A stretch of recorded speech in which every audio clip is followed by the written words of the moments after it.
I was reading a comment the other day and it reminded me of a story that I thought I would share with you guys. I used to date a guy who I would describe as inspiring. He was always in his word, he was always spending time with God, and he pushed me to have a deeper relationship with the Lord. And even he was subject to the devil's lies. We were walking one day and he just felt really guilty, and the whole night he was just acting off. So I finally asked him, "Are you okay? You're not acting like the guy that I know." And he just said, "No, God convicted me today and I just need to spend some time with him." And so I said, "Okay, absolutely, take your time." I thought it was very admirable. And the next morning I called him back and I said, "Are you okay?" And he just broke down and he said, "I can't tell you on the phone." So now I'm like really nervous. Driving over to his place, I'm like, what can't he tell me? And I sit down with him and I say, "Look, you can tell me anything." And he said, "No, I can't. You don't know who I was before I met the Lord. I'm ashamed of what I did with my last girlfriend, and you don't want to hear it."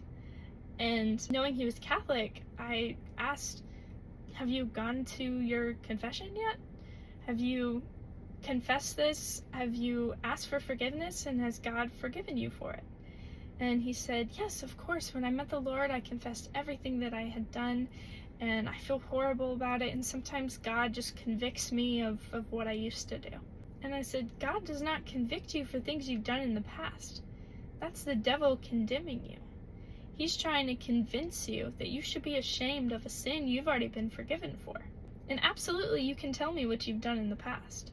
I am just as much of a sinner as you are. We all fall short." And we had a great conversation, and he opened up, and at the end of the conversation, I looked in his eyes and said, "Do not ever let the devil tell you that I would shame you for something that you've done.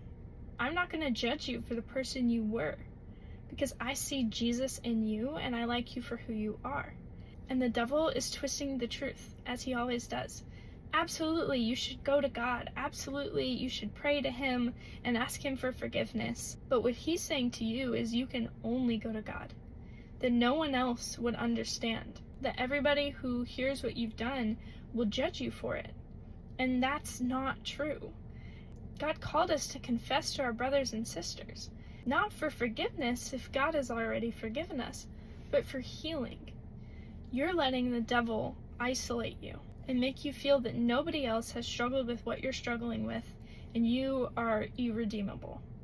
And if you opened up to the people that love you, the people that God put in your life to help you heal from those wounds, maybe you would realize we're all broken and we all need Jesus just as much as you do.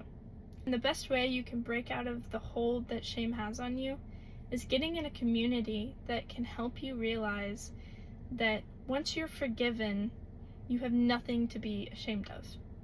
This is day 14 and follow for day 15.